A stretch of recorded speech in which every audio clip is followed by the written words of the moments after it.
Hello everyone, this is your Lady Alchemist. Please don't forget to like, share, and subscribe to my YouTube channel. For today's topic, I'm going to discuss to you the guidelines on the implementation of the results-based performance management system for the school year 2020 to 2021. Topic will be focused on the RPMS tool for teachers 1 to 3, also known as the Proficient Teachers, in the time of COVID-19 school year 2020 to 2021. KRA number 1, Content, Knowledge, and Pedagogy. So for our objective number 1, applied knowledge and content within and across curriculum teaching areas. For our means of verification, or MOV, Classroom Observation Tool, also known as the COT Rating Sheet, or Inter-Observer Agreement Form. From number 1, an online observation of online synchronous teaching. Number 2, if option 1 is not possible, an observation of a video lesson that is self-learning material based or MELC aligned. And number 3, if option 1 and 2 are not possible, an observation of a demonstration teaching via lab.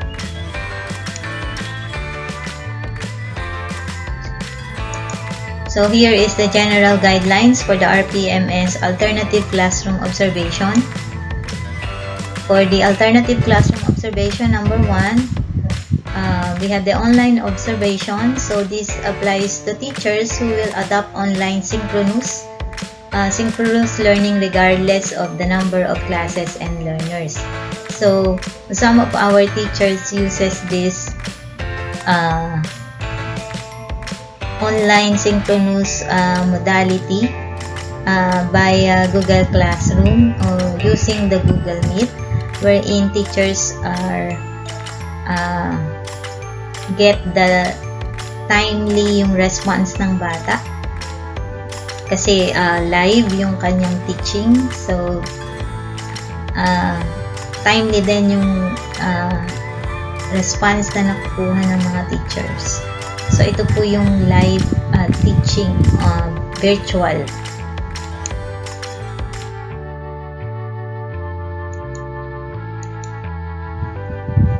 Next, number 2 is the observation of a video lesson. So consider this mode of observation in option 1 is not possible.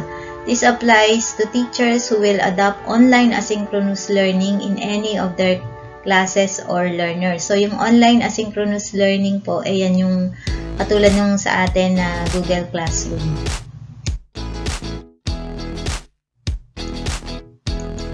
So for the guidelines, a video lesson must have been used in lesson delivery as part of the supplementary materials or as one of the learning materials for online asynchronous learning. It is not the same as the video lesson for TV-based instruction. So in this part po, kailangan yung teacher ay mag-video ng lesson niya. Kaya nga po siya tinawag na video lesson, kung paano niya po tinuturo yung lesson.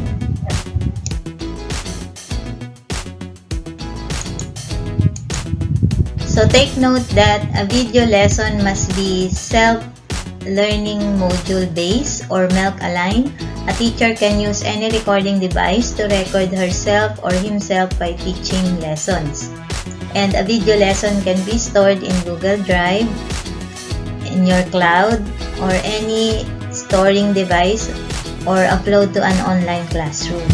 So normally naman po yun yung ginagawa ng ating mga teacher blogger. And for our number 3 alternative classroom observation, number 3, observation of a demonstration teaching via learning action cell or LAC.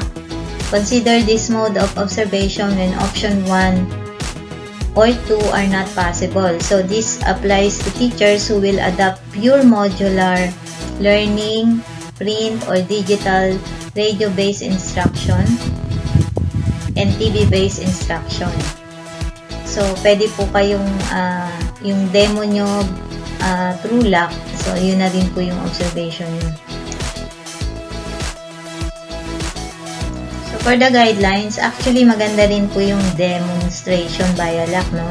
Why? It is because that this is the best time to use luck as an opportunity for the ratee to show performance of the RPMS objectives, and for both ratees and observers to discuss collegially the strategies to improve the teaching and learning processes, especially in addressing the challenges in learning delivery brought by this pandemic.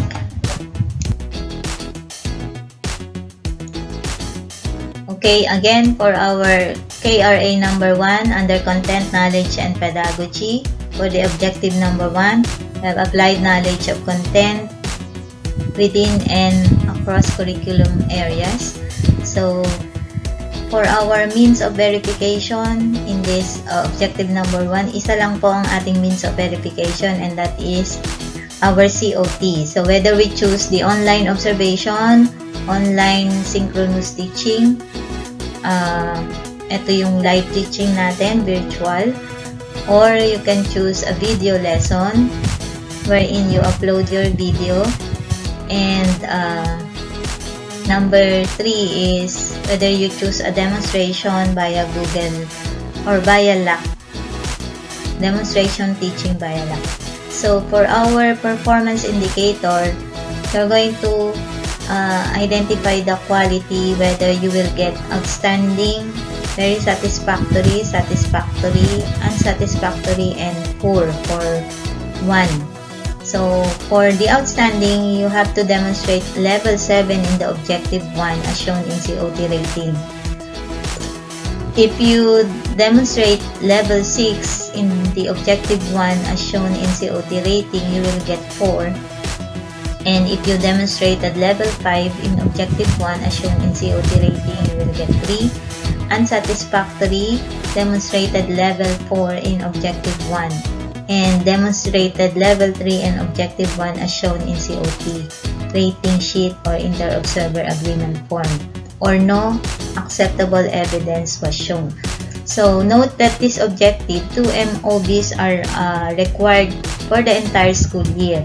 So in computing the quality under the performance indicator, you will get the responding RPMS 5-point scale rating of each COT rating.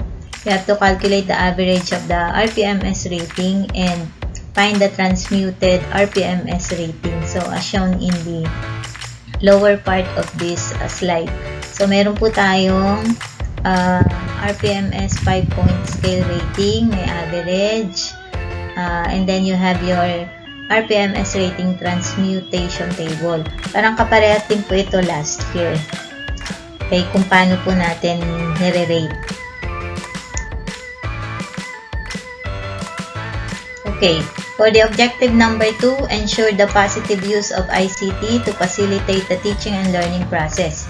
So for our MOB, any supplementary material in print or digital format made by the ratee and used in the lesson delivery that highlights the positive use of ICT to facilitate the teaching and learning process.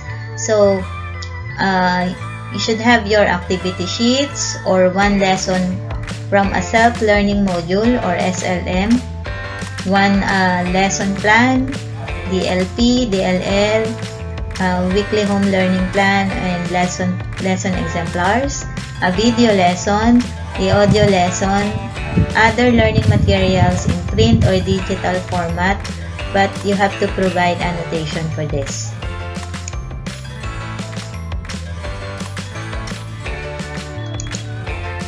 So for our performance indicator under objective number 2, we have to ensure that the ICT use redefine and transform learning experiences and are documented properly and consistently using any referencing style as shown in the submitted learning material. So, depende po yan kung ano yung isasubmit nyong learning material. So, pwedeng activity sheets, lesson plan, video lesson, audio lesson, or any print or non-print or digital format learning material.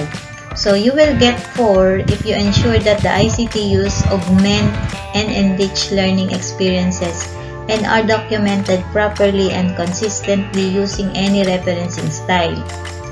3 if you ensure that the ICT use modify processes and improve learning experiences and are documented properly and consistently using any referencing style.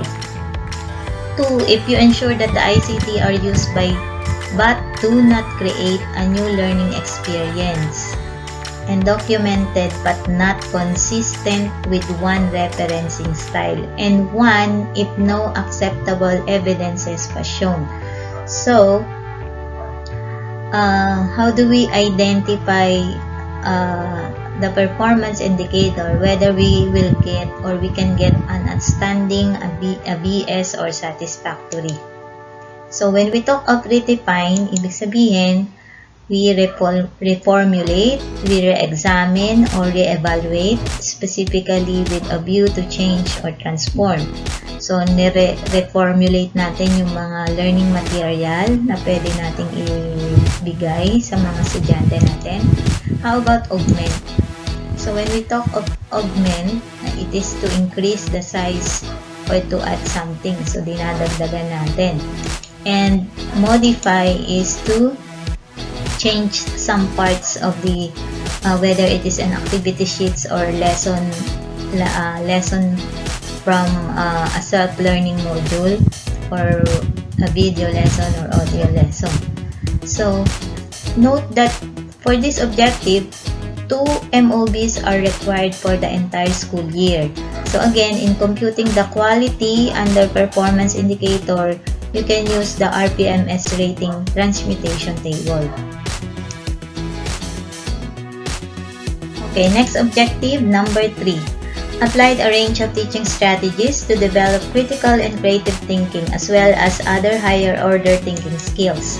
So for our MOB, any supplementary material in print, digital format, made by the ratee and used in the lesson delivery that highlights teaching strategies to develop critical and creative thinking, as well as other higher order thinking skills. So, ano-ano po yun? We have the activity sheets, 1 lesson from a self-learning module, a lesson plan, a video lesson, audio lesson, other learning materials in digital or print format, but you have to provide annotation for this. So, for the objective number 3, for the performance indicator under quality, you will get 5 if you apply teaching strategies that challenge learners to draw conclusion and justify their thinking or put parts together to promote deeper understanding of the ideas learned as shown in the submitted learning material.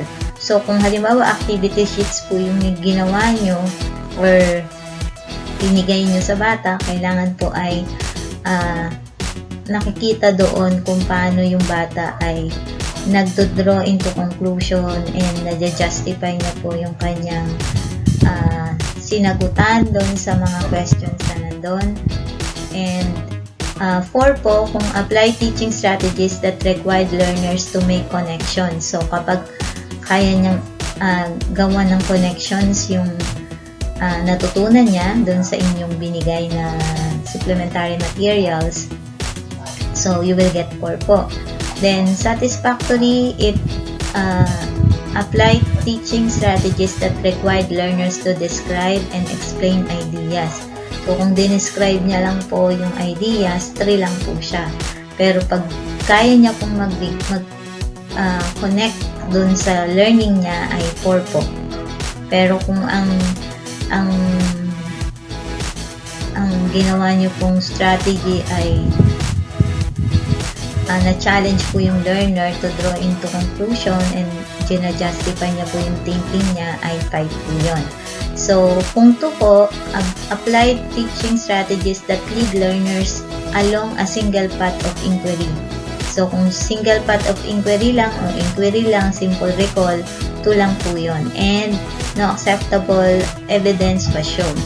So for this objective, the 2 MOBs are required for the entire school year. So in computing the quality po, so you have to check on the RPMS rating transmutation table. KRA number 2, diversity of learners and the assessment and reporting.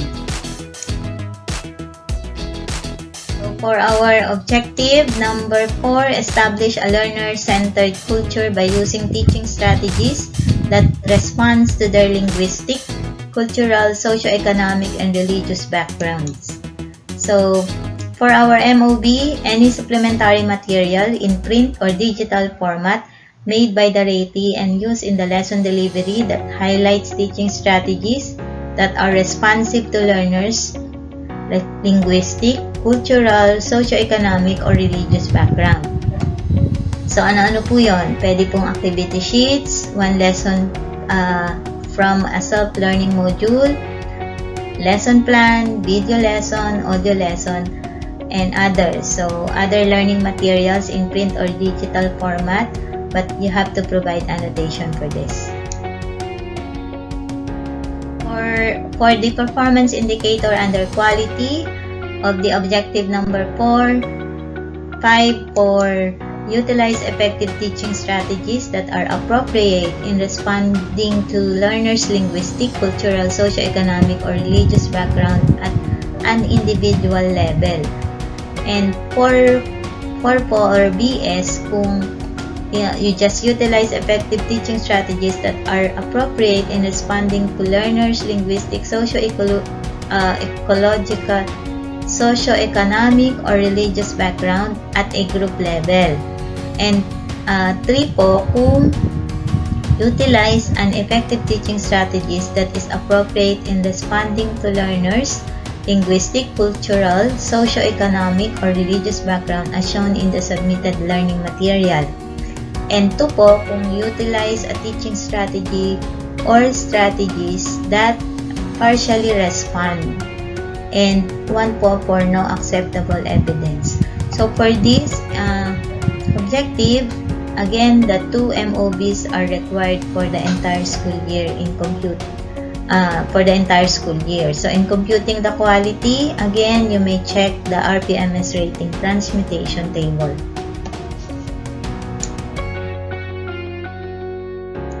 Okay, moving on to objective number 5, which is plan and deliver teaching strategies are responsive to the special education needs of learners in difficult circumstances, including geographic isolation, the chronic illness, displacement due to armed conflict, urban resettlement or disasters, child abuse, and child labor practices. So, our MOBs, isa lang po ang ating MOBs dito sa objective number 5, and that is your classroom observation tool or your COT.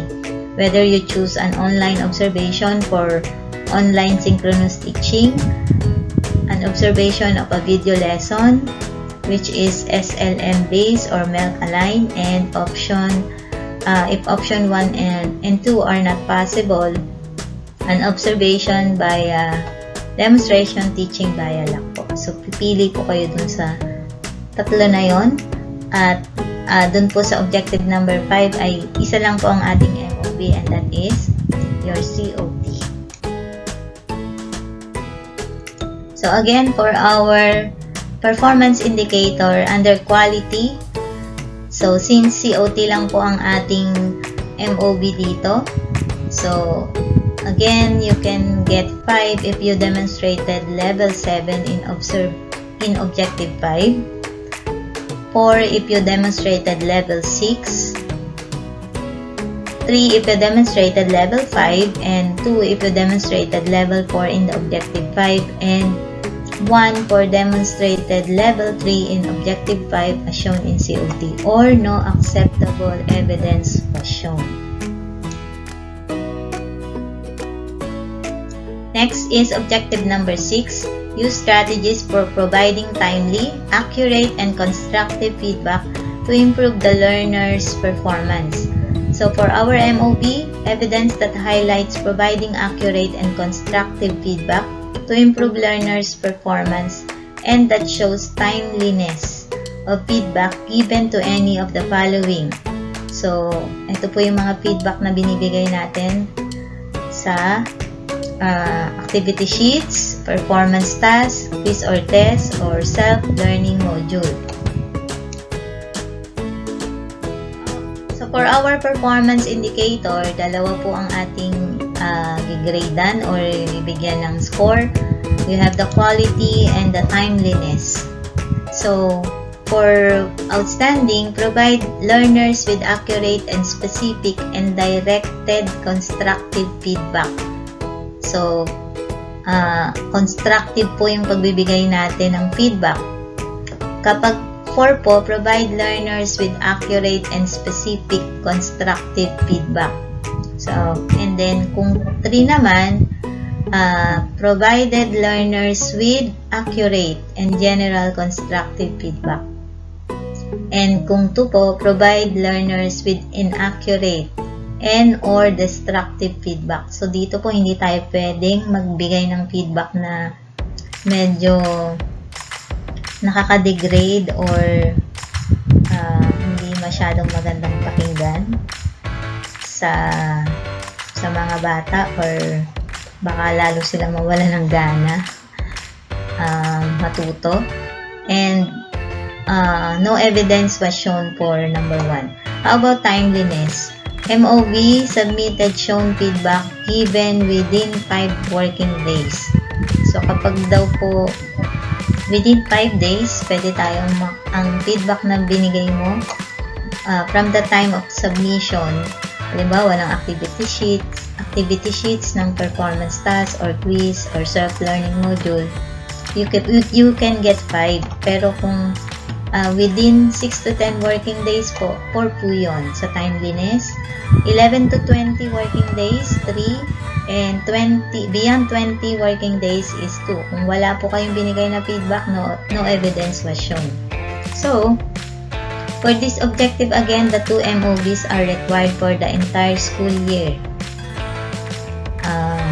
So, you will check on for quality, for computing the rating for quality, you can check on the RPMS rating transmutation table and also the RPMS 5-point scale rating for quality and for timeliness. KRA number 3, curriculum and planning.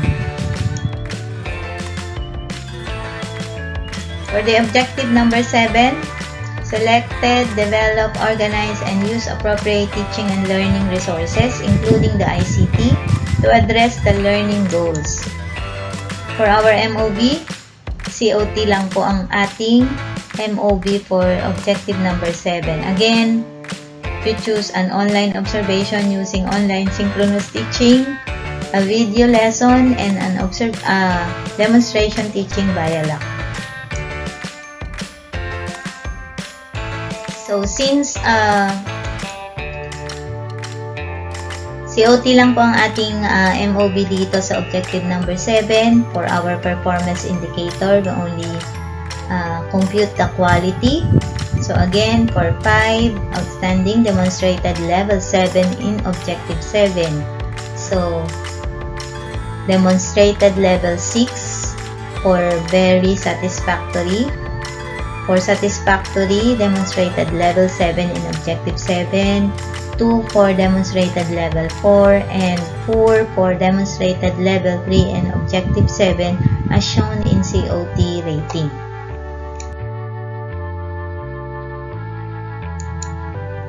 For the objective number 8, set achievable and appropriate learning outcomes that are aligned with the learning competencies.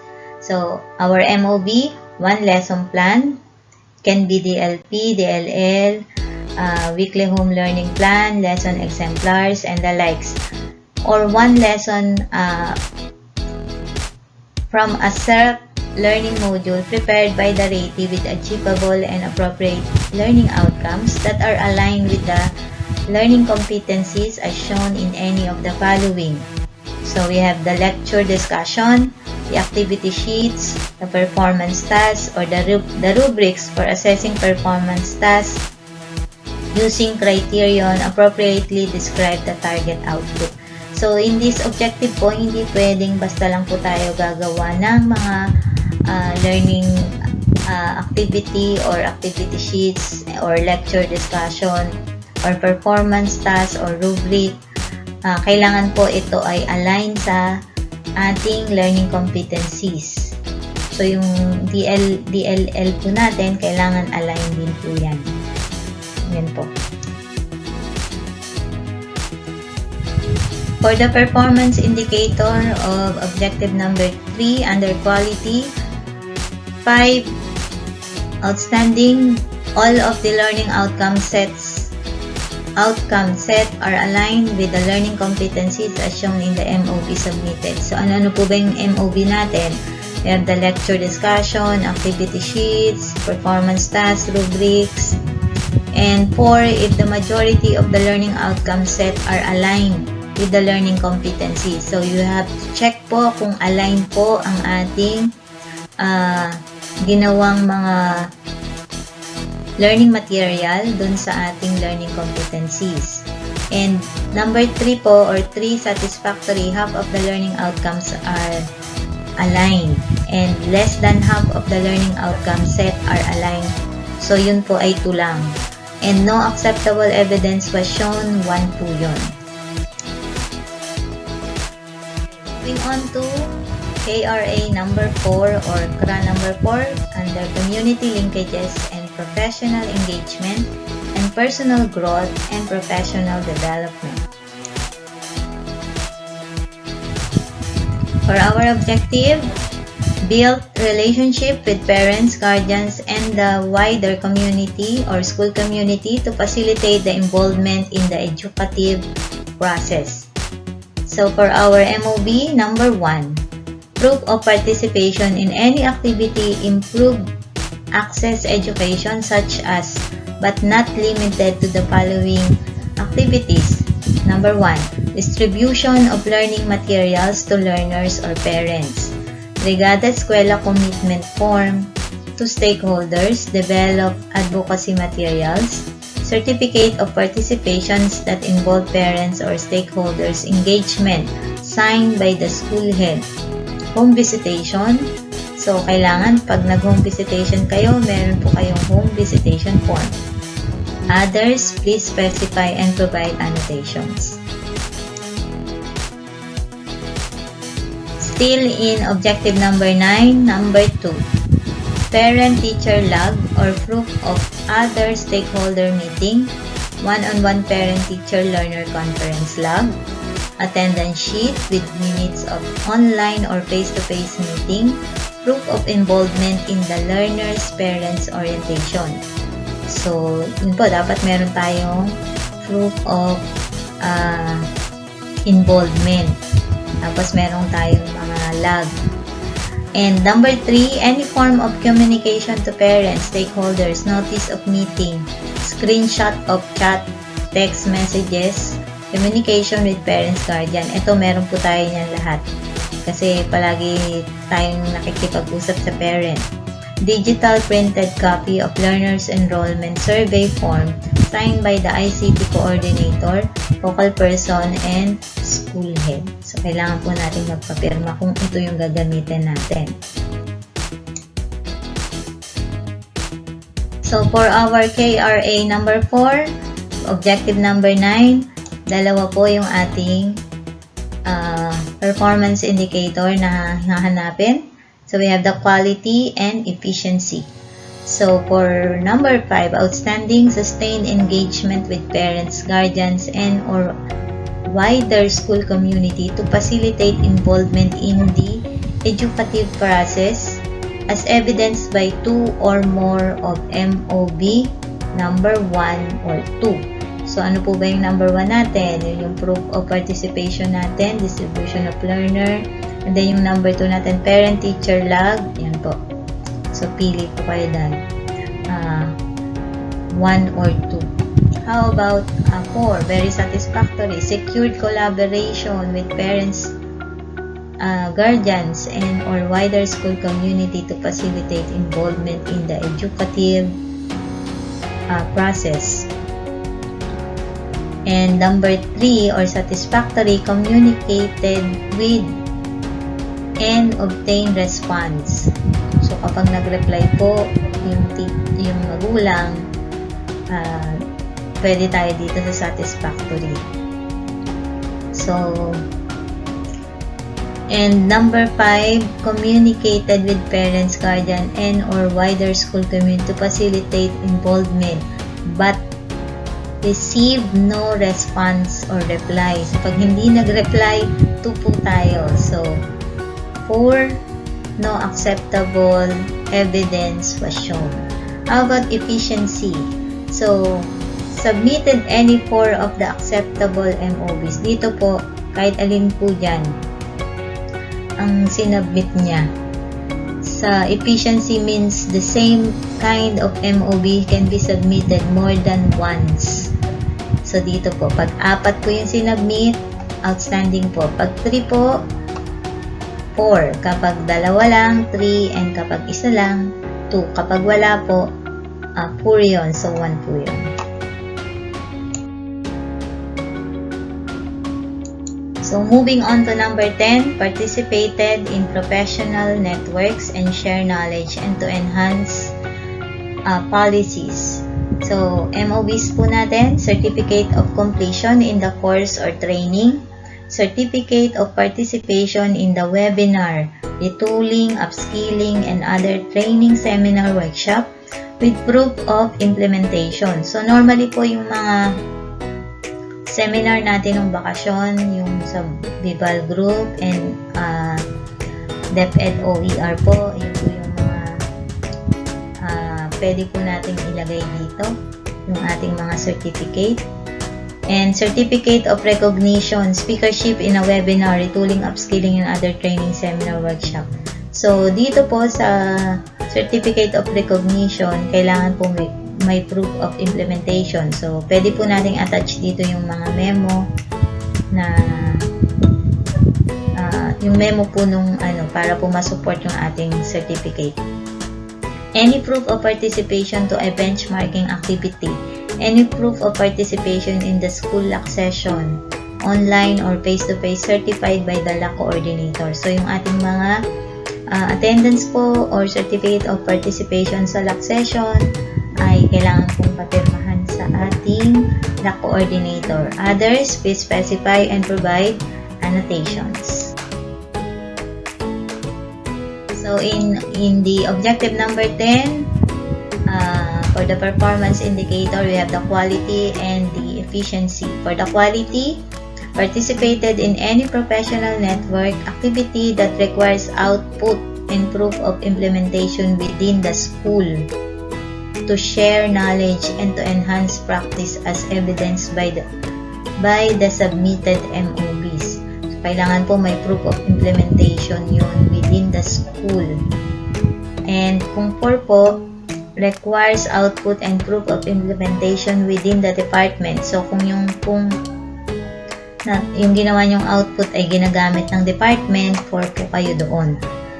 3 po, pag participated in any professional network activities that requires output. So, yung number 3 po, output lang. Hindi nyo kailangan walang proof na na-implement sa department.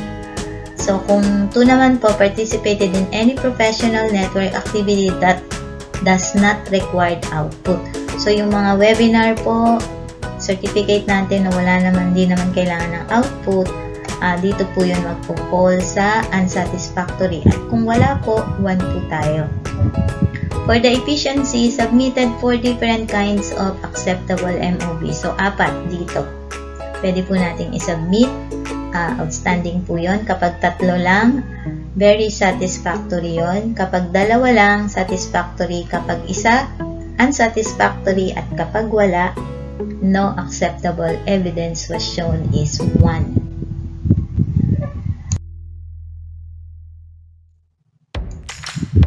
Okay, objective number 11, develop a personal improvement plan based on reflection of one's practice and ongoing professional learning.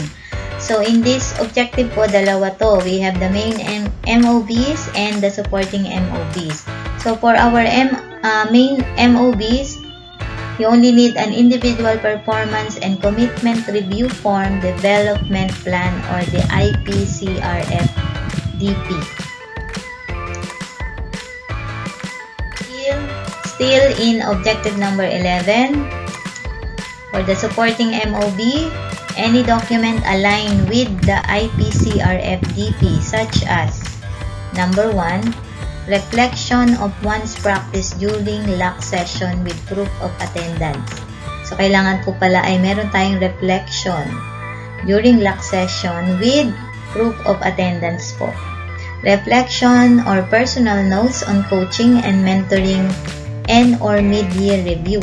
So, when we do the coaching and mentoring, kailangan po ay meron tayong personal notes or reflection notes. Then we have the personal notes journal on division school-led inset with proof of attendance. Then you have certificate of enrollment, registration form, class card, graduate, postgraduate, school online courses. So yung mga enrolled po dito, kailangan po ng certificate of enrollment kahit po yan ay online courses or online class po.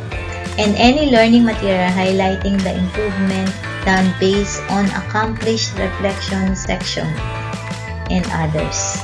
So you have to provide annotation for this. So for the performance indicator, objective number 11, you have your quality and efficiency. For the quality, for outstanding, updated the development plan and approved by the rater during phase 2 of the RPMS cycle. For 4, discuss progress on the development plan in the rater to check whether development needs were addressed.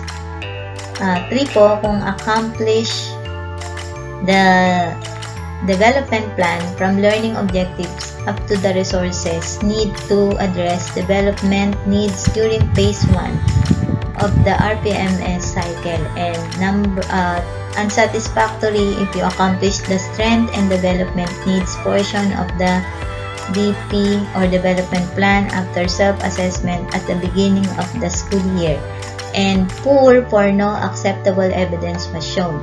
So for the efficiency, you have to submit the IPCRF DP with any 4 of the acceptable MOBs. So ano po yung 4 na yan?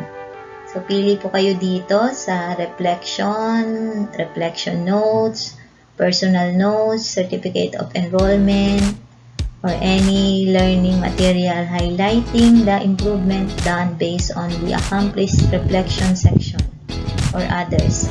So kung 3 lang po yung MOBs na i-represent nyo, 4 po kayo sa efficiency.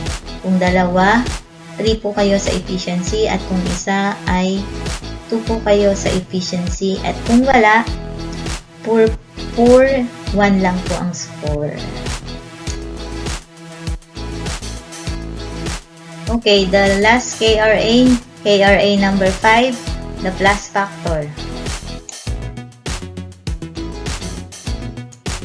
For our objective number 12, perform various related works, activities that contribute to the teaching and learning process. Our MOB, proof of committee involvement, advisorship of co-curricular activities, involvement as a module or learning material validator, participation in the RO-SDO school-initiated TV radio-based instruction, a book of journal authorship, coordinatorship, chairpersonship, coaching and mentoring learners in competition, mentoring pre-service teachers. Then we have participation in demonstration teaching.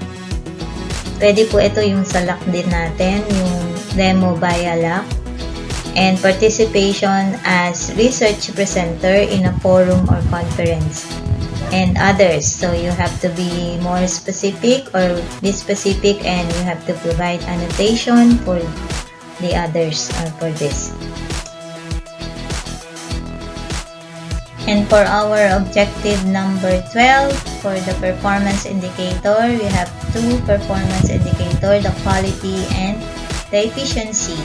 So you will get 5 for outstanding. Perform at least one related work activity that contributed to the teaching and learning process beyond the school community learning center, as evidenced by submitted MOV.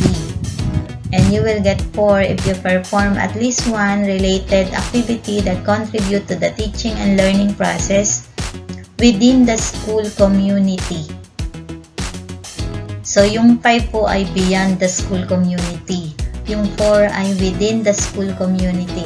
Yung number 3 naman, or satisfactory, if you perform at least one related activity that contribute to the teaching learning process within the learning area or department.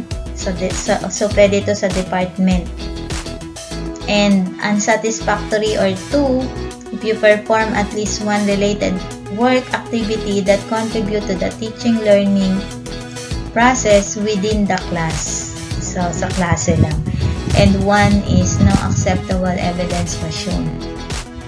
For the efficiency, submitted any 4 of the acceptable MOV. So, dito po tayo sa proof of means of verification. Kapag 4 yung sinabit natin, you will get 5. Kapag 3 lang, 4 lang ang ating score. Kapag 2 lang, 3. And kapag 1 lang, 2. At kapag wala po tayong sinubmit, no acceptable evidence was shown, you will get 1 or 4. So that ends my presentation. Salamat po sa inyo.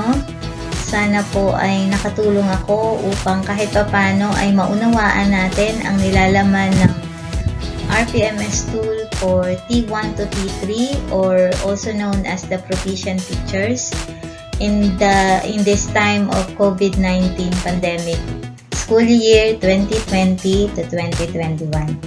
Goodbye po!